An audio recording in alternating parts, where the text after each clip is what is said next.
اسلام میں 12 عورتیں ایسی ہیں جن سے نکاح کرنا حرام ہے۔ قرآن پاک میں اللہ تعالیٰ نے فرمایا ہے، تم پر حرام کر دی گئی ہیں یہ عورتیں، تمہاری مائیں، تمہاری بیٹیاں، تمہاری بہنیں، تمہاری ماں کی بہنیں، تمہارے باپ کی بہنیں اور تمہارے بھائی کی بیٹیاں، تمہاری بہن کی بیٹیاں اور وہ مائیں جنہوں نے تمہیں دودھ پلایا ہو، وہ بھی تم پر حرام ہے، اور جس عورت نے تمہیں دودھ پلایا ہو اس کی بیٹیاں بھی تم پر حرام ہے، اور تمہاری بیوی کی ماں یعنی تمہاری ساس اور بیوی کی وہ بیٹیاں جو تمہاری پرورش میں ہوں یعنی تمہاری سوتیلی بیٹیاں، وہ بھی تم پر حرام کر دی گئی ہیں۔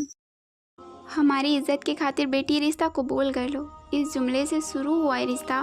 بیٹا ہم سے غلطی ہو گئی تھی، اس جملے پر آ کر ختم ہو جاتا ہے اور زندگی برباد ہو جاتی ہے بچوں کی۔ آخر کب تک آپ اس حق سے خود کو محروم رکھیں گے جو حق آپ کو شریعت نے دیا ہے؟ اگر زبردستی آپ کی شادی ہو رہی ہے تو آپ انکار کر سکتے ہیں، یہ نافرمانی نہیں ہے۔ جب اسلام آپ سے کہہ رہا ہے کہ زبردستی کا نکاح ہی نہیں ہوتا، تو پھر آپ کیوں اللہ سے زیادہ لوگوں کی باتیں سنتے ہیں؟ خدارا اپنے حق کے لیے آواز اٹھانا سیکھیے۔ حق سے مراد اگر کہیں آپ کا نکاح زبردستی ہو رہا ہے اور آپ کو رشتہ پسند نہیں ہے تب آپ انکار کر سکتے ہیں، نہ کہ والدین کی مرضی کے خلاف جا کے کسی اور سے شادی کریں، کیونکہ جیسے لڑکی کی مرضی کے بغیر اس کا نکاح نہیں ہوتا، اس طرح والدین کی اجازت کے بغیر بھی نکاح نہیں ہوتا۔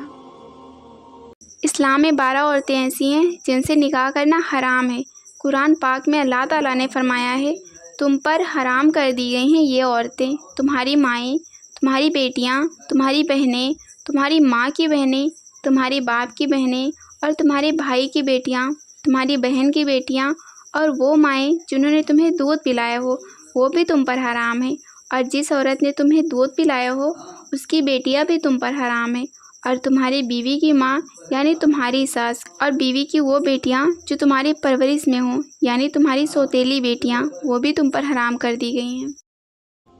مسلمان تو اپنی ہی بہنوں سے شادی کر لیتے ہیں، یہ کہہ کر مسلمانوں کو سوشل میڈیا پر ٹارگٹ کیا جاتا ہے۔ آئے جانتے ہیں اس بارے میں قرآن میں کیا فرمایا ہے۔ اللہ نے قرآن میں سورہ نساء آیت میں نمبر 23 میں فرمایا ہے، تمہاری ماں، بیٹی، بہنیں، ماں کی بہنیں، باپ کی بہنیں تمہاری شادی کے لیے حرام ہیں۔ اللہ نے جب قرآن میں صاف کہہ دیا ہے تمہاری بہنیں تمہاری شادی کے لیے حرام ہیں، تو آپ کہاں سے دلیل لا رہے ہیں کہ مسلمان اپنی ہی بہن سے شادی کرتے ہیں؟ اور رہی بات کزن میرج کی، تو کزن میرج جائز ہے اسلام میں، اور آج بھی انڈیا میں 10% ہندو، 14% بدھ اور 12% کرسچن اور 60% مسلمان کزن میرج کرتے ہیں، تو صرف مسلم ہی غلط کیوں؟ اگر آپ کی بیوی آپ کی یہ 4 بات مانتی ہے تو یقین کریں آپ کو ایک بہت ہی اچھی بیوی ملی ہے۔ نمبر 1، آپ کی اجازت کے بغیر وہ کبھی بھی کسی غیر مرد سے بات نہیں کرے۔ نمبر 2، آپ کی مرضی کے بغیر وہ کہیں بھی نہ جائے، جہاں پہ بھی جائے وہ آپ کو بتا کر جائے اور آپ کو پتہ ہونا چاہیے کہ آپ کی بیگم اس وقت کہاں ہیں۔ نمبر 3، اور سب سے امپورٹنٹ بات، وہ آپ کی استطاعت سے زیادہ وہ آپ کا خرچہ نہ کرے۔ اگر یہ کوالٹی ہیں تو بہت ہی اچھی بات ہے، اور سارے جھگڑے تو وہیں دفن ہو جاتے ہیں، اور جو بھی آپ اس گزر بسر کے لیے خرچ کے لیے دیتے ہیں الٹا وہ اس میں بچاتی ہے، تو یہ سب سے بڑی اور اچھی ہونے کی نشانی ہے۔ اور سب سے آخر، نماز پڑھتی ہو، تو اگر آپ کی بیوی میں یہ کوالٹیز ہوں تو مبارک ہو، اچھی زندگی گزاریں، آپ کو بہت ہی اچھی بیوی ملی ہے۔ پتہ ہے جب ایک لڑکی تم سے ناراض ہوتی ہے، تم سے بحث کرتی ہے، تم پر چلاتی ہے، تمہاری وجہ سے وہ روتی ہے، بولتی چلی جاتی ہے، یہاں تک کہ اس کی آنکھوں میں آنسو آ جاتے ہیں،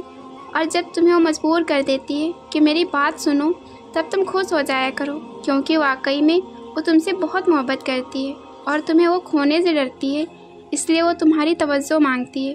میری یہ بات ہمیشہ یاد رکھنا کہ عورت کی خاموشی بہت ہی بے معنی ہوتی ہے، اس لیے اس کا تم پر حق جتانا، تم سے بحث کرنا، تم پر چلانا چیخنا اس بات کا ثبوت ہے کہ واقعی میں وہ تم سے بہت محبت کرتی ہے اور تمہیں کھونے سے ڈرتی ہے، اس لیے اس کی قدر کرنا۔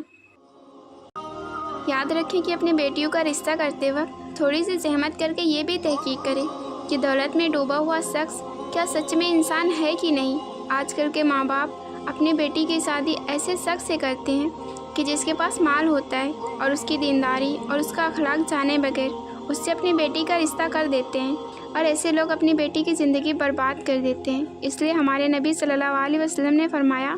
کہ نکاح کے لیے تم دینداری دیکھو، لہٰذا تھوڑی سی زحمت کر کے یہ بھی تحقیق کریں کہ جس شخص سے آپ اپنی بیٹی کا رشتہ کرنے جا رہے ہیں وہ سچ میں انسان ہے بھی کہ نہیں۔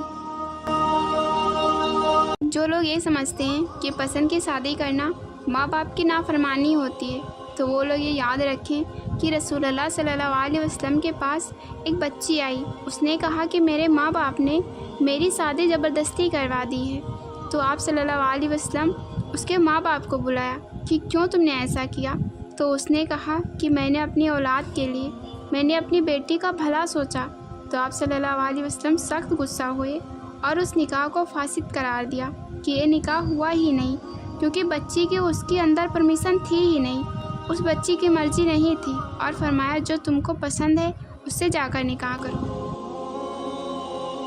100 باتوں کی ایک بات کہ عورت کے پاس سب سے قیمتی خزانہ اس کا محنتی اور مخلص شوہر ہوتا ہے۔